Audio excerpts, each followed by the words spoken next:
The conflict between Israel and Iran isn't just a big deal for the Middle East, it could also have a big impact on the global economy. Here's what's at stake. First of all, energy bills could rise. Iran is an important producer of oil. Around 90% of its exports go to China. Any threat to production could drive up prices. The second bigger reason has to do with supply routes, specifically the Strait of Hormuz. It's a narrow strait located between Iran and Oman. It's a really important passageway for tankers collecting oil from ports in the Gulf region. Some 20% of the oil consumed by the world flows through here. Asia in particular relies heavily on energy imported through the strait. Iran has now threatened to block off the passageway, a move experts say it would only make as a last resort. A very last resort. If Americans are involved, if they are hitting Iranian ports, so Iranians cannot export oil. As they have said before, if we can't export oil, nobody else will too. And closing of the Strait of Hormuz is a credible threat by Iran. Whether or not the Strait of Hormuz is closed, transporting oil along this route has got dangerous, due in part to attacks on shipping navigation systems. All this uncertainty is pushing up insurance premiums for shipping, costs that consumers will end up noticing in their energy bills. Since the conflict erupted, oil prices have risen steeply, before falling again slightly on hopes of a de-escalation. It's not just about oil either. The Gulf region is also a big producer of liquefied natural gas. If we talk about Europe in particular, of course, the dependence on liquefied gas coming from that region, given the situation in the Ukraine, became sort of very, also quite critical. So Europe may be hard hit in particular. And here's where you could see a domino effect. Energy prices are a big driver of inflation, which countries around the world have been battling to contain since both the pandemic and the war in Ukraine. If the conflict escalates, central banks face a dilemma. Keeping interest rates high can help tame inflation. On the other hand, expensive borrowing can lead to a recession. So there are these two forces, and central banks are all the time sort of in between these two blades of the scissor, so to speak, are trying to gauge whether it is more of a supply shock or more sort of an inflationary shock. And of course, it is both. So usually central banks wait a little bit to see what the reaction is. During the Ukrainian crisis, for example, the ECB and also other central banks tended not to lower interest rates or to keep them high for a longer period of time, fearing inflation more than fearing recession. A wider conflict in the region could also see major reduction in global trade due to supply chain disruption, potentially causing turmoil on global markets. How this conflict pans out depends in large part on Washington's next move, but also on the level of pain that Israel and Iran are willing to endure. Economically, they're in completely different leagues. Despite being at war in Gaza for 18 months, Israel's economy has emerged pretty unscathed. That's largely due to the resilience of its high-tech sector. The high-tech sector is prone or is capable of maintaining work through remote work, much better than other sectors of the economy. Israel's high-tech sector makes up almost a fifth of its GDP.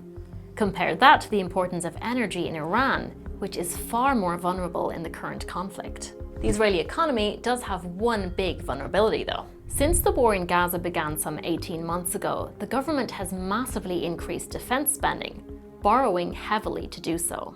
The additional burden of this conflict with Iran is significantly worsening the situation. So we are likely to end 2025 with something around 75% debt to GDP ratio.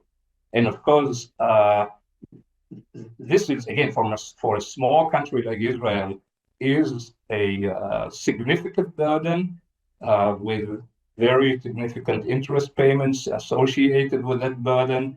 Iran's economy is much weaker. It relies heavily on China, its most important trading partner. I can imagine China being very important on the horizon in terms of not just diplomatic, in the diplomatic circles to help Iran, but with delivery of basic supplies. You know, if you want to repair stuff in Iran, you need Chinese capital, Chinese goods. Russia can give Iran food. I think that's another thing. But so Iran, its bet on Russia and China and the BRICS may actually pay off.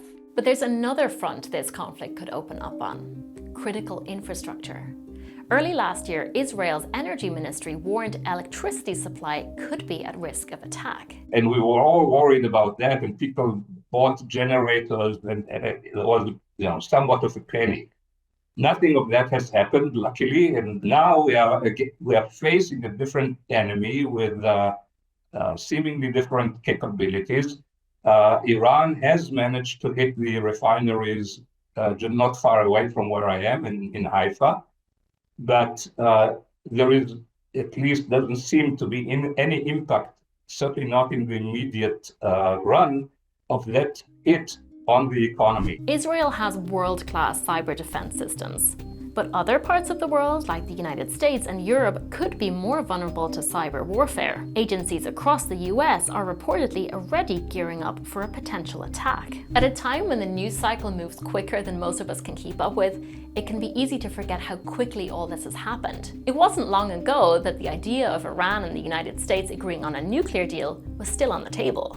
It seemed like a very sudden shift from negotiations to total attack, and then President Trump asking for unconditional surrender.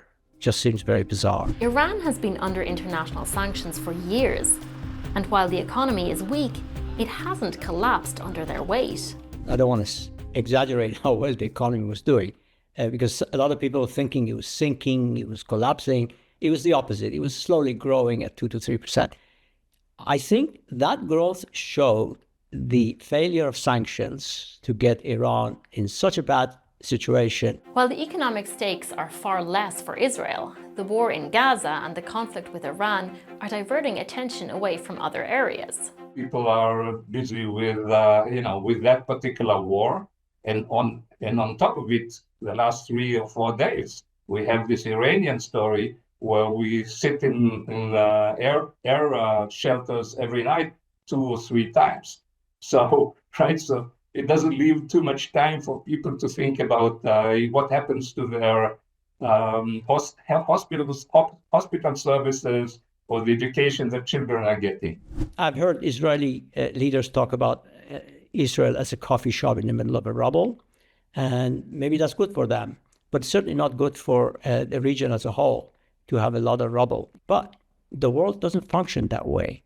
The world needs to have a Middle East that looks more like East Asia, where people invest in their future and get along with the rest of the world. With the global economy already on shaky ground due to tariff disputes and various geopolitical uncertainties, young people around the world are wondering how yet another conflict will shape their future.